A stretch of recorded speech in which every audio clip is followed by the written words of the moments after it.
marcher, tu vois certaines choses, quand l'odeur te frappe même, tu as envie. Mais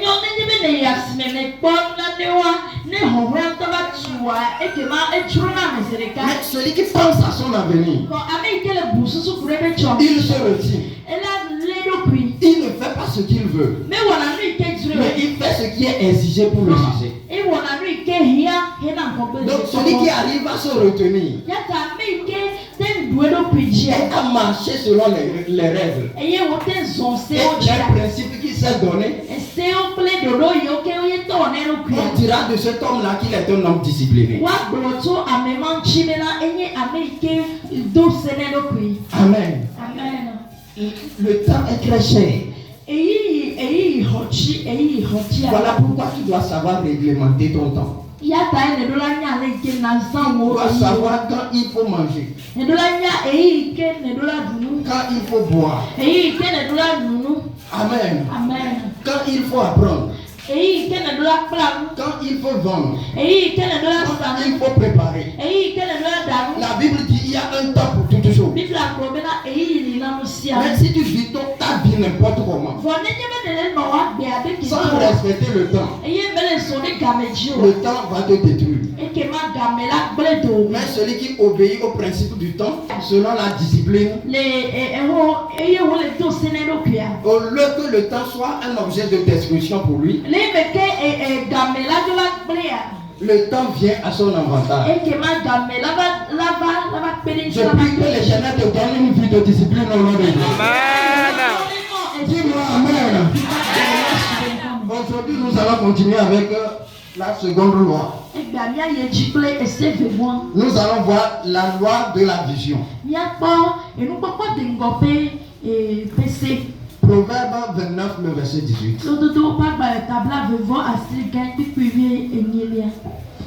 Celui qui a trouvé, oui, le verset 18. Amen. Oui. Quand il n'y a pas de révélation, oui, le peuple est sans frein. Heureux s'il observe la loi. Amen. Amen. S'il n'y a pas de révélation, le peuple est sans frein.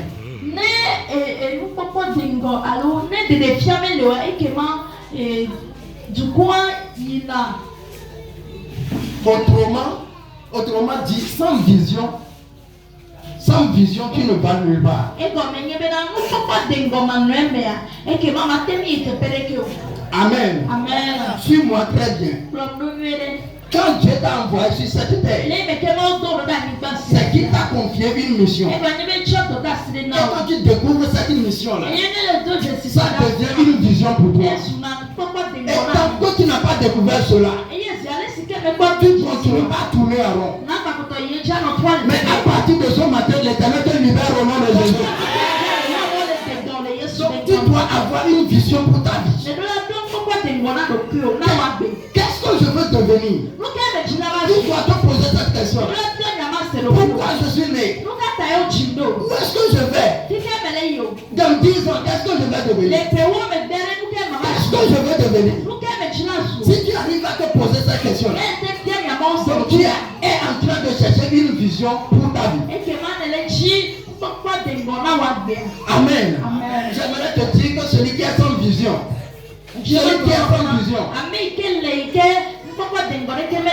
est semblable à un avion qui a décollé, mais qui ne sait pas là où il va atterrir. L'avion là va faire crash. Donc celui qui n'a pas de vision est semblable à un homme qui a pris la moto et qui est sorti de la maison. Il ne sait pas là où il va. Il va rouler. Et il ne va jamais arriver là où il va. Parce que lui-même, il ne sait pas là où il va. Le Seigneur te montre ta destination à partir de ce matin. J'ai posé la question à plusieurs étudiants. Les étudiants sont mes amis. Je leur demande, qu'est-ce que tu veux devenir? Ils me regardent.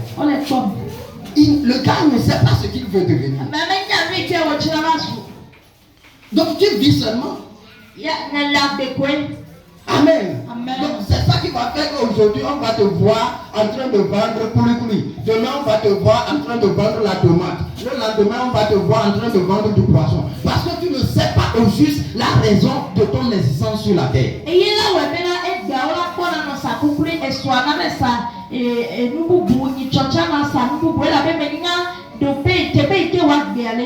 Tu dois savoir ce que tu vas devenir. Si tu vas devenir médecin, tu dois le savoir. Si tu vas devenir plombier, tu dois le savoir. Quelle est ta vision? Qu'est-ce que tu espères dans ta vie? Dans un an, qu'est-ce que tu espères devenir? Dans 2 ans, qu'est-ce que tu espères devenir? Amen. À la fin de ta vie sur terre, lorsque tu seras vieux, est-ce que tu peux dire que ma vision s'est réalisée? Tu ne peux pas le dire si tu tournes en rond. Mais aujourd'hui, Dieu te donne une vision au nom de Jésus. Dis-moi amen là. Maintenant, si tu as une vision, il te faut avoir un plan pour accomplir cette vision. Tu dois avoir un plan pour accomplir cette vision. Et après le plan, tu dois avoir un objectif concernant le plan que tu as établi. Je donne un exemple. Quand on amène un maçon sur un terrain,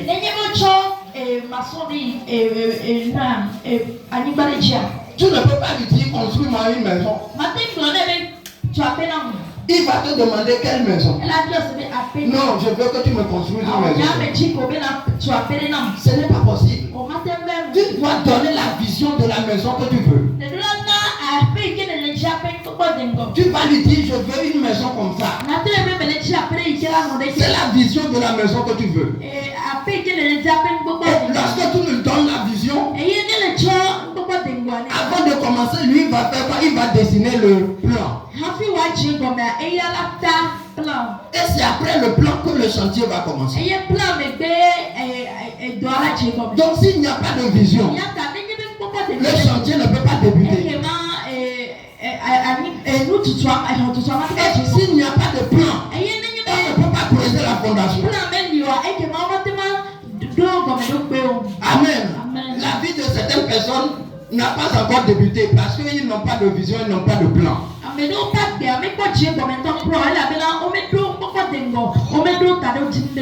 ce n'est pas trop tard pour toi. À 75 ans, Dieu a donné une vision à Abraham.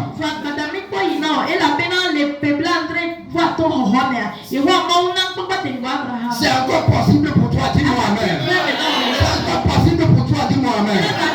Maintenant, après le plan, toi et le maçon, vous allez vous fixer un objectif. Tu lui dis que je veux qu'à la fin de cette semaine que la fondation finisse. Et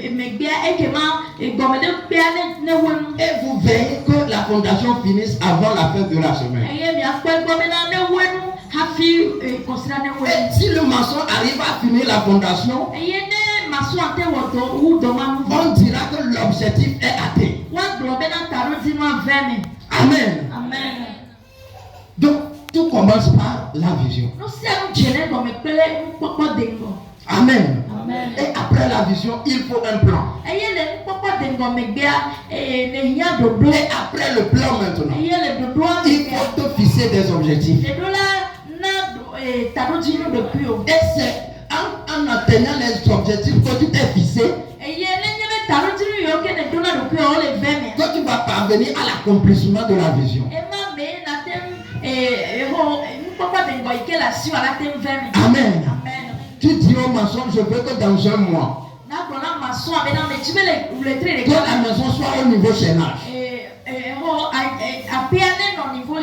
Le maçon sait que c'est l'objectif qu'il doit atteindre dans un mois.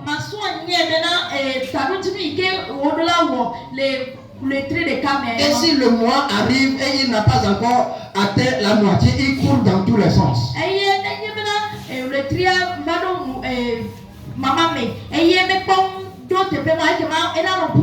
Parce que l'objectif doit être atteint. Donc après avoir eu la vision, toi aussi, après avoir élaboré un plan, tu dois te fixer des objectifs à court terme et à long terme que tu dois atteindre.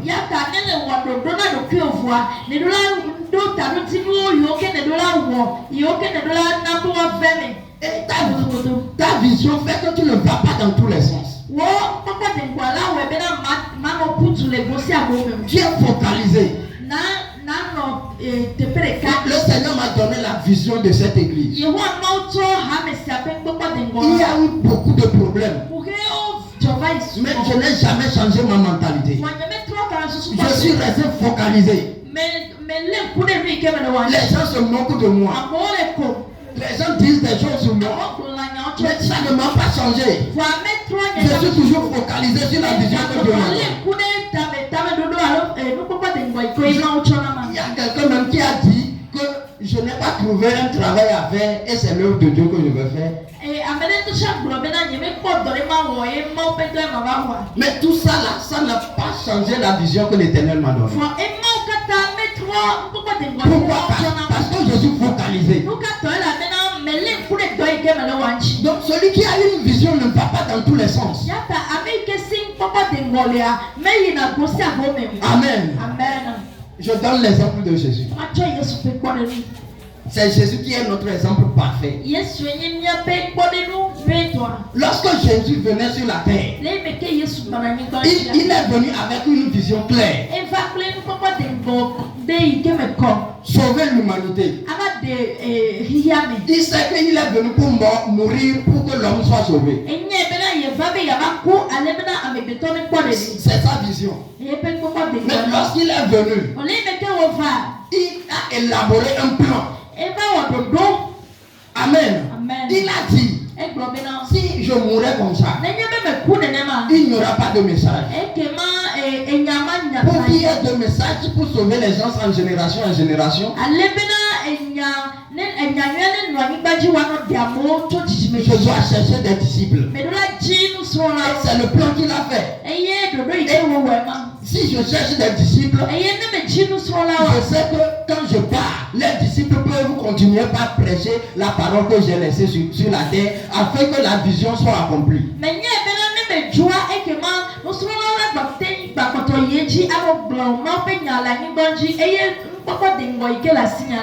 Il a commencé par choisir des disciples.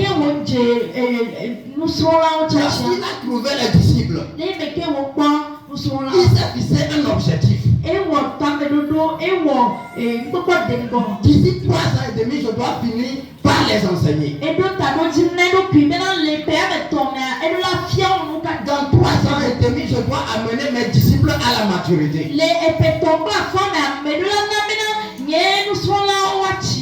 il a fait tout et tout pour ça. C'est quoi la Bible dit qu'il veille toute la nuit pour prier. On amène la nourriture, il dit je n'ai pas faim. Ma nourriture c'est de faire la volonté de Dieu.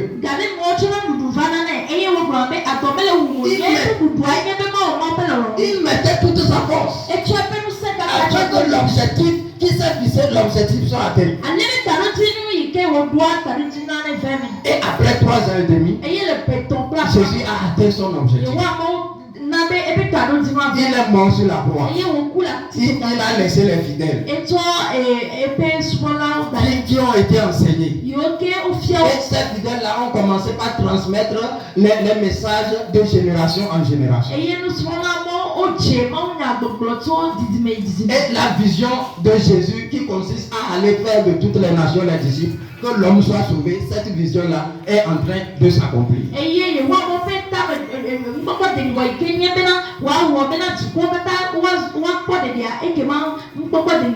C'est comme ça un chrétien doit vivre.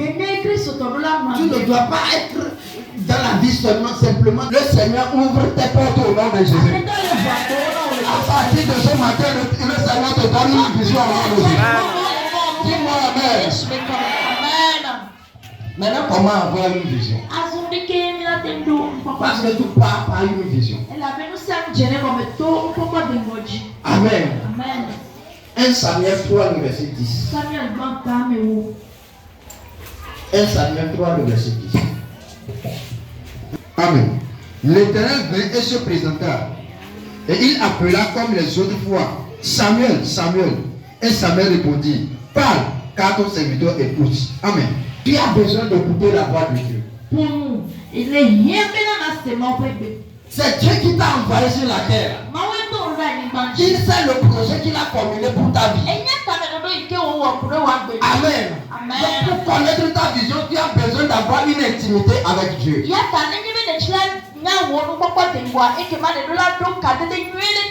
Amen. Et premièrement, ça peut venir par la prière. Tu dois prier.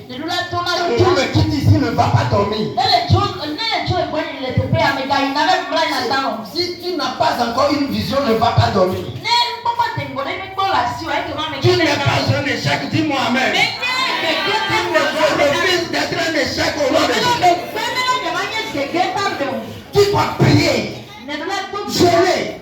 Oh Seigneur, pourquoi tu m'as envoyé sur la terre? Seigneur, je tourne alors. Dis-moi ce que je peux faire. Dis-moi ce que je peux réussir. Seigneur, donne-moi une vision. Seigneur, donne-moi une vision. Seigneur, je ne suis pas venu pour accompagner les autres. Je suis venu pour accomplir une mission. Montre-moi cela, Seigneur. Et des fois tu jeûnes. Le Seigneur va te parler comme il a parlé à Samuel. Amen. La Bible dit qu'il n'y a pas la différence entre le juif et le grec. Il n'y a pas la différence entre le noir et le blanc. Notre Dieu, il est bon pour tout le monde. S'il a parlé à Samuel, c'est un tour au nom de Jésus. Donc la première des choses à faire, c'est la prière. Ne soyez pas paresseux là. Priez là. Posez des questions à Dieu. Dieu attend ceux qui vont lui poser des questions. Parce qu'il est prêt à répondre. Cette vie de stagnation s'arrête au nom de Jésus. Dis-moi Dieu amen. Lève-toi, dis aïe aïe aïe. Aïe aïe aïe. Cette vie de retard, je déclare que cela s'arrête ici aujourd'hui au nom de Jésus. Si tu veux me dire amen, dis-moi amen. Il est temps que tu avances. Il est temps que tu prospères. Il est temps que tu réussisses. Si c'est à toi je dis cela, dis-moi bien amen. Tu dois prier. Tu dois prier. Tu dois prier. Tu dois être fâché dans la prière. Tu dois être fâché dans la prière. Un jour, je suis allé chez mon père spirituel. J'ai dit aujourd'hui, je suis fâché dans la prière. On a fini le culte jusqu'à 4h du matin. Ce que je cherche, je dois trouver. Je dois trouver ça. Pourquoi tu es là seulement? Si les choses vont, c'est bien. Si ça ne va pas, c'est bien. Le chrétien ne reste pas comme ça.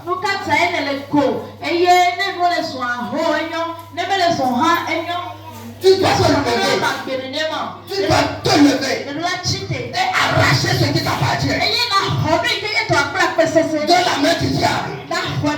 Tu dois arracher de la main du diable. Tu dois arracher de la main du diable. Oh, dis-moi bien amen là. Tous les biens qui sont dans les arbres, ceux qui sont dans la mer, ceux qui sont sous les cailloux, ce matin, je les arrache pour toi au nom de Jésus. Je dis bien, je les arrache pour toi au nom de Jésus. La deuxième des choses, qu'est-ce que tu ressens en toi? Quelle est ta conviction? Qu'est-ce que tu sens que tu peux faire? Il faut lutter pour que cela s'accomplisse dans ta vie. Amen. Qu'est-ce que tu sens que tu peux faire? Là, on va aller au troisième point. Le don que Dieu a mis en toi. Il y a certaines personnes, quand la personne prépare, si tu goûtes, tu vas rester assis chez lui. Tu vas lui demander, il te demande. Oh, tu n'es pas encore. Non, je suis un peu fatigué. Je vais dormir un peu. Pourquoi? Parce que tu attends le repas du soir. Amen. Parce que la personne a le temps de préparer. Si tu ouvres un restaurant, tu ne vas jamais sauver.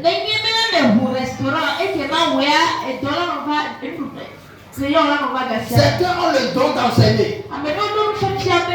Parlez, pourquoi tu achètes ça? C'est un don. Il y a certaines personnes, même quand il prend la boîte d'eau là, il sort, il peut vendre ça à 5 ans. Amen. La manière dont il va qualifier la boîte.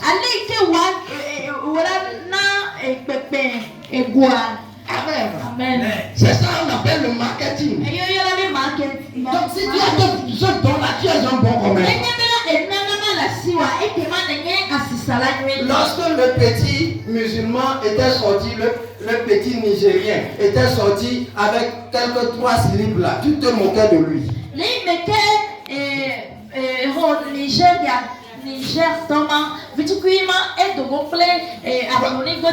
ont un bâton comme ça, ils accrochent ça sur ça.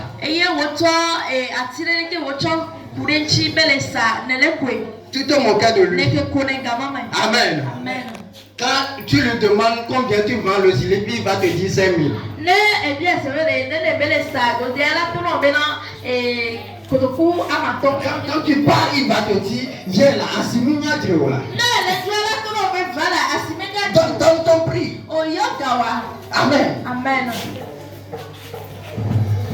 Quand tu lui donnes 500, oh, il va te dire, oh, je veux vraiment te vendre. Je veux te vendre ça.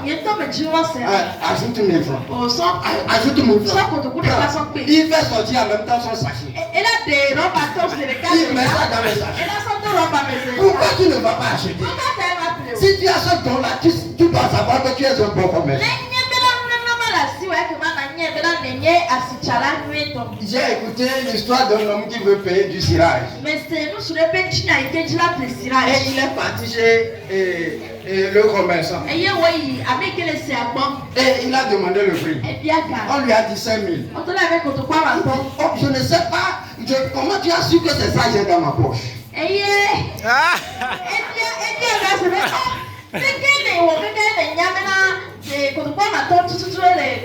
Et il a rendu grâce à Dieu, il a donné ça, il a pris cirage.